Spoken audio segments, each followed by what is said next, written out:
சாதாரண கண்களால நம்ம பார்க்கக்கூடிய விஷயங்களை விடவும் மைக்ரோஸ்கோப் வழியா நம்ம பார்க்கக்கூடிய காட்சிகள் நமக்கு ஒரு புதுவிதமான அனுபவத்தையும் ஆச்சரியத்தையும் கொடுக்கும். அப்படியான சில நம்ப முடியாத ஆச்சரியங்களை தான் இன்னைக்கு நம்ம தமிழ் அல்டிமேட் சேனல்ல பார்க்க போறோம். வழக்கம் போல இன்னைக்கான வீடியோவும் இன்ட்ரெஸ்டிங்கான ஒன்னாவே தான் இருக்கும். சோ வீடியோவை கடைசி வரைக்கும் பார்த்து முடிச்சதும் கண்டிப்பா ஒரு லைக் கொடுங்க. அதோட இந்த சேனலை இப்பதான் நீங்க முதல் தடவை பார்க்கறதா இருந்தா கீழே இருக்கிற அந்த சப்ஸ்கிரைப் பட்டனை கிளிக் பண்ணி பெல் நோட்டிபிகேஷனையும் எனேபிள் பண்ணி வச்சுக்கோங்க. அப்பதான் நம்ம சேனல் அப்டேட் ஆகிற ஒவ்வொரு விஷயமும் உங்களுக்கு உடனடியா தெரிய வரும். வாங்க இப்ப டாபிக் உள்ள போகலாம்.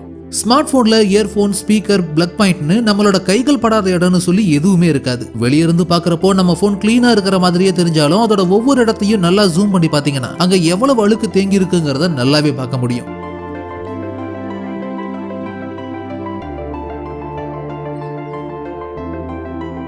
இன்னைக்கு இருக்கிற நிறைய ஸ்மார்ட் போன்ஸ்லயே கேமராவில மைக்ரோஸ்கோப் மோட் வந்துருச்சு. அதை வச்சு எந்த ஒரு பொருளையும் அதோட பிக்சல் வரைக்குமே ஜூம் பண்ணி பார்த்துக்க முடியும். அப்படி சாம்சங்கோட HD டிஸ்பிளே மூலமா எடுக்கப்பட்ட ஒரு காட்சி தான் இது.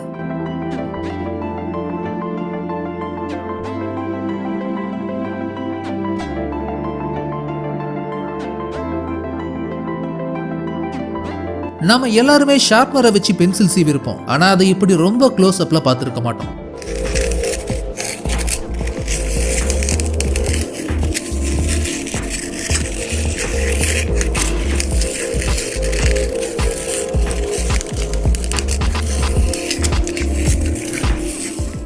இந்த ஜூம் பண்ணி எடுக்கப்பட்ட வீடியோ எப்படி இருக்குன்னு பாருங்க.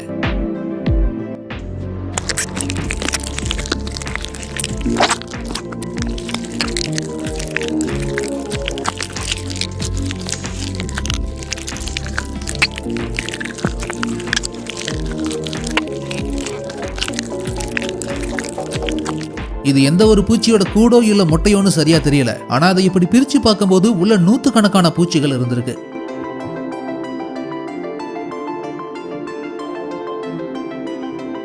மனித தலைமுடியோட தடிமனை மைக்ரோஸ்கோப்ல வச்சு பார்க்கும்போது அதோட தோற்றம்ங்கிறது இப்படிதான் இருக்கும்.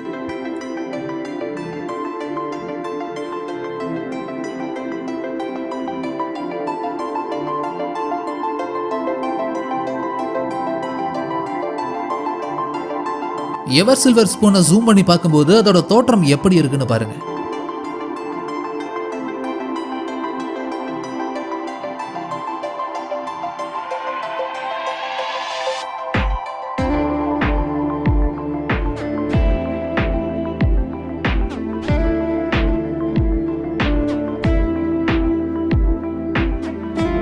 பொதுவா பழங்கள்ல வண்டுகளும் புழுக்களும் இருக்கிறத பார்த்திருப்போம். ஆனா இந்த ராஸ்பெரி பழங்களை பாதிக்கக்கூடிய புழுக்கள் கண்ணுக்கே தெரியாத அளவுக்கு இப்படி ரொம்ப சின்னதா தான் இருக்கும்.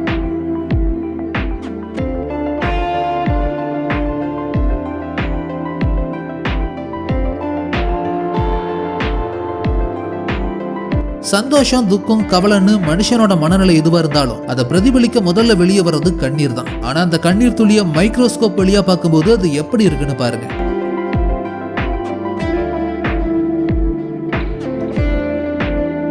அதுவும் சோகத்துல வர கண்ணீரோட அமைப்பு மட்டும்தான் இப்படி இருக்கும். இதுவே சந்தோஷத்துல வரக்கூடிய ஆனந்த கண்ணீரா இருந்தா அதோட அமைப்பு இப்படிதான் இருக்கும்.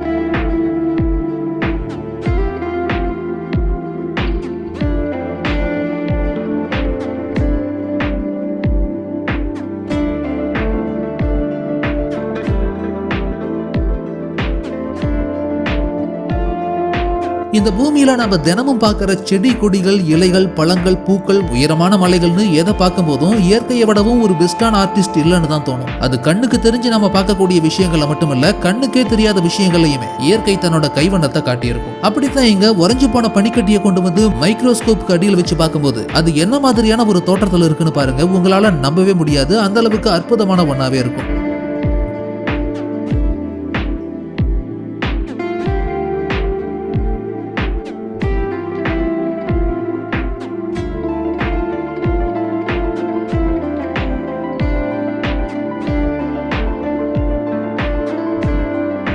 பொரிச்சு வச்ச பாப்கார்னை தியேட்டர்ல படம் பார்த்துக்கிட்டே கொறிச்சு திங்கிறது எல்லாருக்குமே பிடிக்கும் தான். ஆனா ஒவ்வொரு பாப்கார்னும் எப்படி சூடாகி வெடிச்சு பஞ்சு மாதிரி மாறுதுங்கிறத க்ளோஸ் அப்ல பார்க்கும்போது அது உங்களுக்கு இன்னமுமே கூட பிடிக்கும். அந்த காட்சி தான் இது.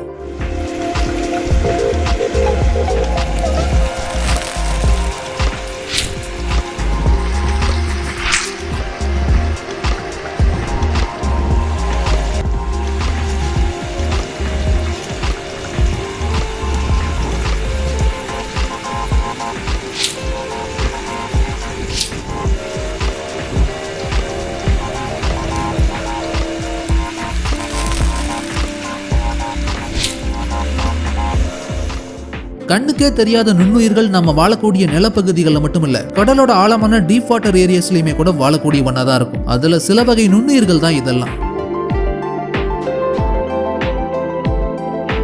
மனிதர்களுக்கு தேவையான ஒரு அத்தியாவசியமான ஊட்டச்சத்துக்கள் ஒண்ணுதான் இந்த நிக்கோட்டினிக் ஆசிட் அப்படிங்கிற அமிலம். அந்த அமிலத்தோட கிறிஸ்டல்ஸை மைக்ரோஸ்கோப் வழியா பார்த்தா இப்படிதான் இருக்கும்.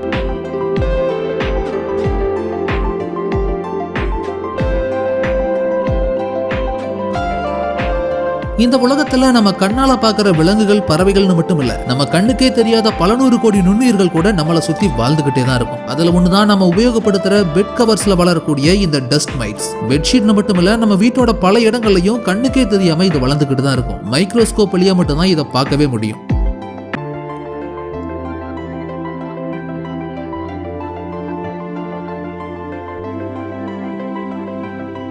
கெட்டுப்போன கோதுமை மாவு அள்ளி மைக்ரோஸ்கோப் கடியில வச்சு பார்த்தா அதுல நுண்கிருமிகள் வளர்ந்து அசைறத கண்கூடா நம்மளால பார்க்க முடியும்.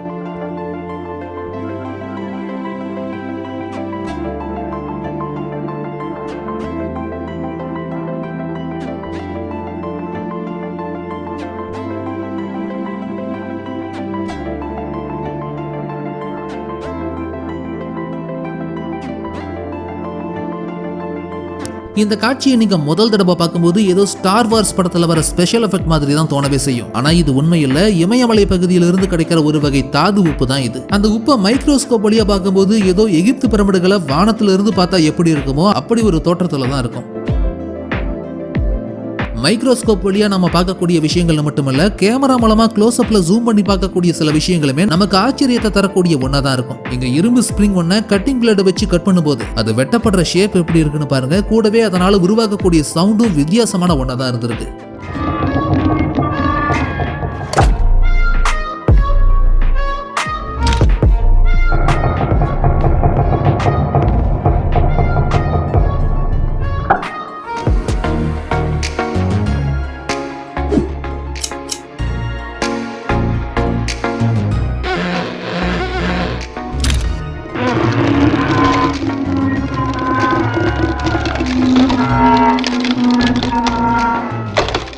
நம்ம உடம்புல காயம் ஏற்பட்டு வெளிவரக்கூடிய ரத்தம் நமக்கு கண்டிப்பா பேனிக்கை கிரியேட் பண்ணும். ஆனா இதுவே அந்த ரத்தத்தை மைக்ரோஸ்கோப் வழியா பாத்தீங்கன்னா நம்ம ரத்தமா இப்படி இருக்குன்னு ஆச்சரியத்துல பிரமிக்க வைக்கும். அந்த அற்புதமான காட்சி தான் இது.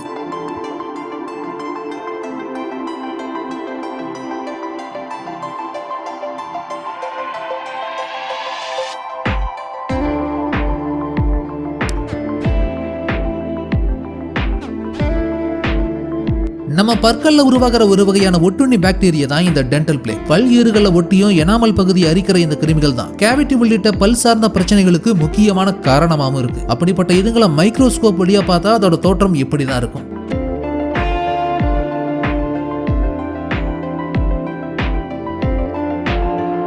பனிப்பிரதேசங்களை தவிர இந்த உலகம் முழுக்க இருக்கிற பெரும்பாலான இடங்களையும் வாழக்கூடிய ஒரு உயிரினம் தான் இந்த எறும்புகள். இதுவரைக்கும் 12,000 வகையான எறும்புகள் ஆராய்ச்சியாளர்களால அடையாளம் கண்டுபிடிக்கப்பட்டிருக்கு. அப்படிப்பட்ட இந்த எறும்புகளை வெளியிருந்து நம்ம பார்க்கிறப்போ சாதாரணமான ஒன்னாவே தெரிஞ்சாலும் மைக்ரோஸ்கோப் வழியா அதோட முகத்தை பார்க்கும்போது அது ஒரு கொடூரமான அரக்கன் மாதிரி தான் தெரியவே செய்யும்.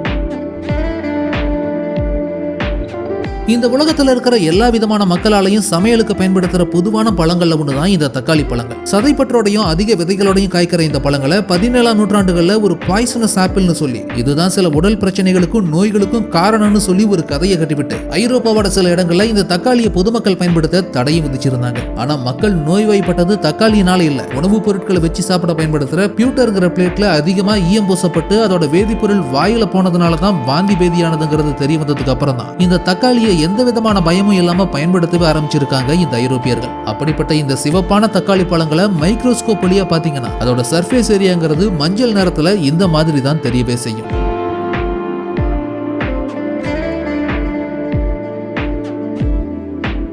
நேரடியா பார்த்தாலும் சரி, மைக்ரோஸ்கோப் வழியா பார்த்தாலும் சரி, எதை எப்படி பார்க்கணும்னாலும் நமக்கு தேவையான முக்கியமான உறுப்பு நம்ம கண்கள். அந்த கண்களையே ஜூம் பண்ணி பார்த்தா அது எப்படிதான் இருக்கும்.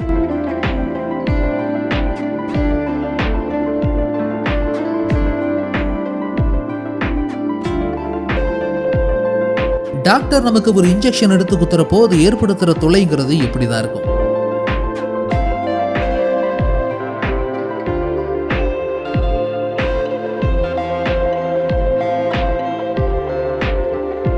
ஒரு ஒரு கொசுவோட முட்டைக்குள்ளார லார்வா ஸ்டேஜில் வளர்ற இன்னொரு மஸ்கிட்டோ இப்படித்தான் 24 மணி நேரமும் அங்கேயும் இங்கேயும் அசைஞ்சுக்கிட்டே இருக்கும். அதை தான் இங்க மைக்ரோஸ்கோப் வழியா ரெக்கார்ட் பண்ணியிருக்காங்க.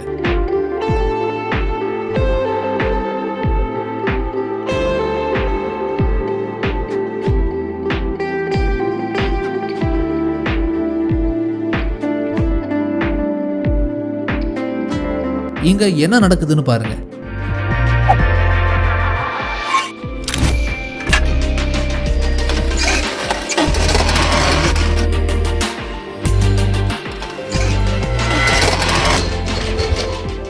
மனிதர்களுக்குள்ளார உருவாகிற எண்ணங்களும் உணர்ச்சிகளும் நம்ம மூளையோட நியூரல் பாத்வேஸ்ங்கிற நரம்புகளால கவரப்பட்டு ஞாபகங்களா சேமிக்கப்படும். அப்படி சோகமான, சந்தோஷமான, அதிர்ச்சியான சம்பவங்கள் நம்ம மூளையில பதிவாகும் போது அதுக்கான நியூரான் நரம்புகளை டிஃபரெண்ட் டைப்ஸ் ஆஃப் ஸ்பீட்ல மனிதர்களை பொறுத்து அது பதிவாகும். அப்போ மூளை நரம்புகள் இப்படித்தான் ஒரு மின்னல் மாதிரி செயல்படும்.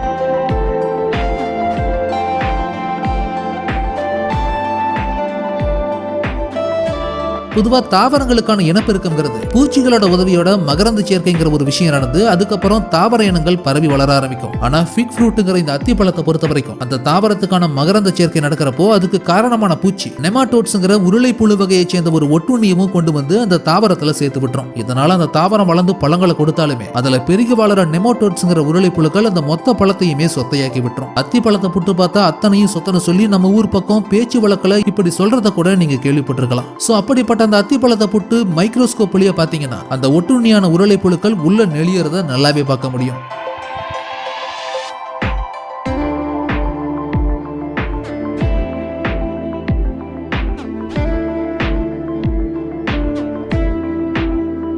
ரொம்ப சின்ன விஷயங்களான பாக்டீரியா, பூஞ்சை மாதிரியான விஷயங்களை பார்க்க லேப்ல மைக்ரோஸ்கோப்பை யூஸ் பண்ற மாதிரி மினரல்ஸோட நிறம் உறிஞ்சக்கூடிய தன்மை, ஆப்டிக்கல் பாதை, அதோட எல்லை எவ்வளவு தூரத்துக்கு விரிவடையுதுன்னு பார்க்கிறதுக்கு போலரைஸ்ட் மைக்ரோஸ்கோப் அப்படிங்கிற ஒரு விஷயத்தை யூஸ் பண்ணுவாங்க. அப்படிங்க விட்டமின் சியோட கிறிஸ்டல்ஸ் எப்படி க்ரோ ஆகுதுன்னு பார்க்க போலரைஸ்ட் லைட்டை மைக்ரோஸ்கோப் வழியா எமிட் பண்ணப்போ உள்ள என்ன நடக்குதுன்னு பாருங்க.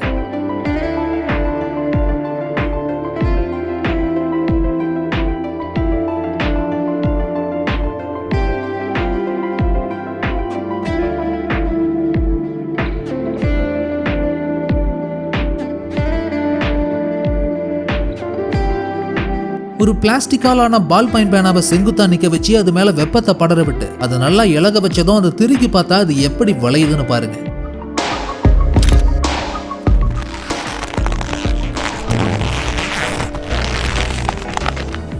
கண்ணாடி கிளாஸால உருவாக்கப்பட்ட ஒரு சின்ன மணி மாதிரியான பொருள் மேல ஒரு சொட்டு ஆசிட் விட்டதும் அது எப்படி எரிஞ்சு நொறுங்குதுன்னு பாருங்க.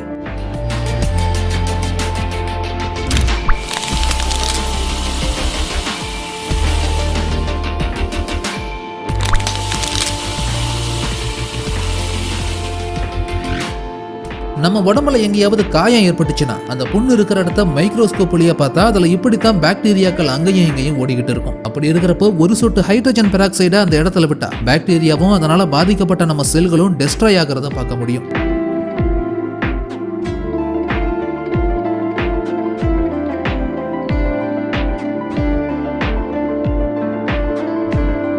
இங்க தீக்குச்சி ஒண்ணு எப்படி பத்தி எரியுதுன்னு பாருங்க.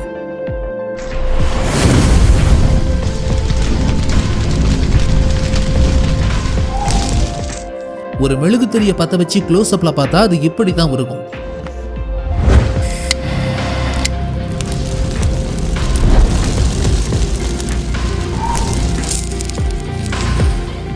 மெழுகு மட்டுமல்ல, டூத் பிரஷை நெருப்புல வாட்டும் போது அதை க்ளோஸ் அப்ல பார்த்தாலும் அது இப்படித்தான் பொசுங்கி போகும்.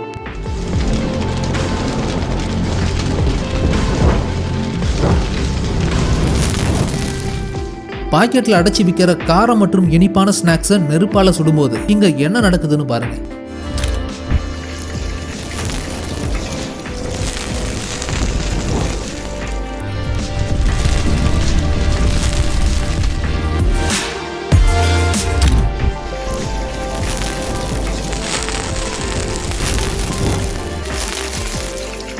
காகிதத்தால உருவான ரூபாய்களையோ டாலர்ஸையோ நம்ம நல்லா ஜூம் பண்ணி பார்க்கிறப்போ அதுக்குள்ளார துல்லியமா பிரிண்ட் பண்ணப்பட்ட ஏராளமான விஷயங்களை பார்க்க முடியும்.